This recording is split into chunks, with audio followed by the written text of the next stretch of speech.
Good morning, all. Today, let us start our first session on an Irish airman who foresees his death. So, here is the poem. An Irish airman foresees his death. I know that I shall meet my fate somewhere among the clouds above. Those that I fight, I do not hate. Those that I guard, I do not love.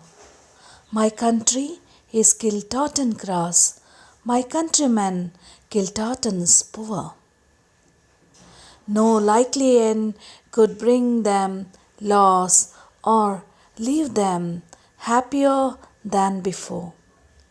Nor law, nor duty bade me fight, nor public men, nor cheering crowds, a lonely impulse of delight drove to this tumult in the clouds. I balanced all, brought all to mind. The years to come seemed waste of breath, a waste of breath the years behind. In balance with his life, this death. William Butler Yeats.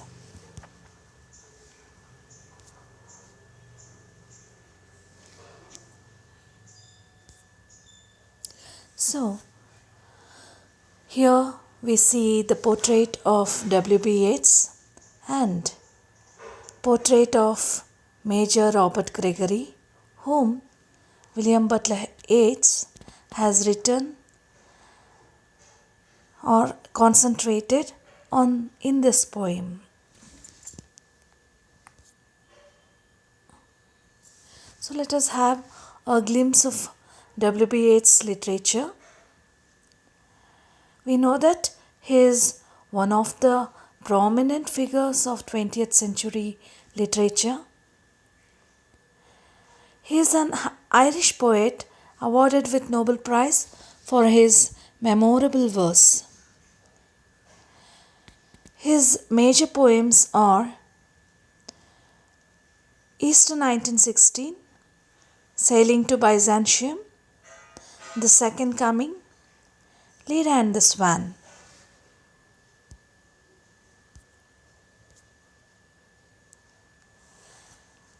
Yeats' preoccupations.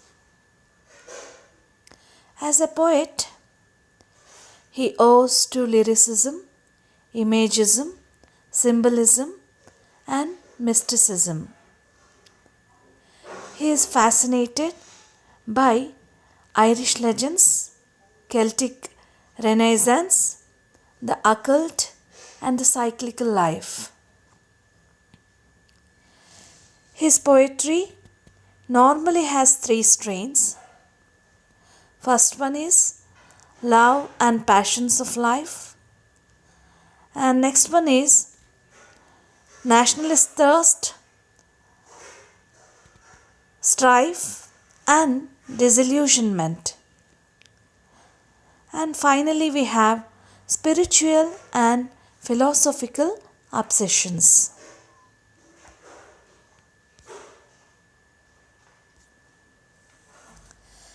Present poem is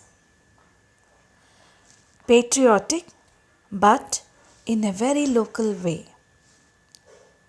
This poem is concerned with Irish nationalist fervour set against the macroscopic framework of war. Having a native Irish airman in particular as the speaker, it is obviously a meditation and intuitive reflection. There is a philosophical probing of a poet into life, death, and existence.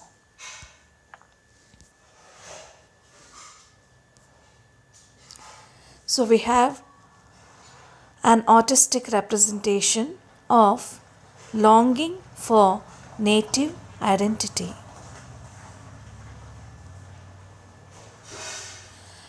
Let us have a fact check. Major Robert Gregory is the Irish airman represented here.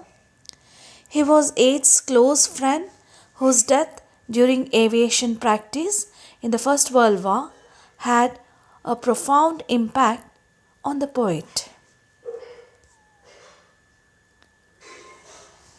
So, the themes represented in the poem are, first and foremost thing is existentialism, then nationalism,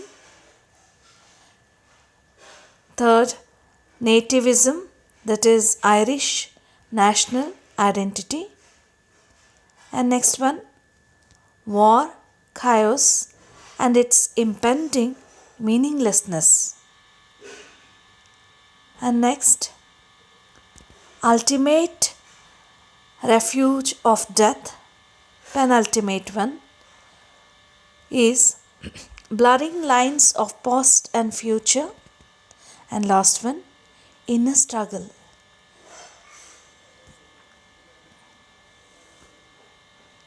The present poem is a dramatic monologue. Students, please observe the features of a dramatic monologue. A single person in a specific situation at a critical moment. The auditor's presence can only be felt only from the clues in the discourse of the single speaker. Whatever the lyric speaker reveals to the reader depends on the speaker's temperament and character.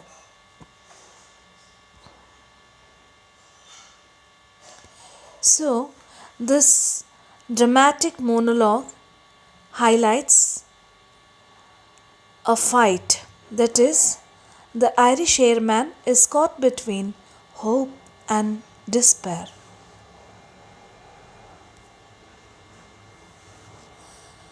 Let us have a look at gist of the poem. The speaker, an Irish airman, was fighting in the World War I. Obviously, he knows he will die fighting among the clouds. The paradox is that he does not hate those he fights, nor love those he protects. His country is Kiltartan Cross, and his country men Kiltartan's poor people. War will not change the course of their lives. The airman does not bother about either authority, law, or cheering crowds or public. It is a lonely impulse of delight that drove him to this tumult in the clouds. He has critically viewed his life like this. The years to come seemed waste of breath, a waste of breath the years behind. So you can browse the MCQs given here, and please read the poem and the study material given attached along with this. Thank you for the PowerPoint presentation. Thank you, one and all.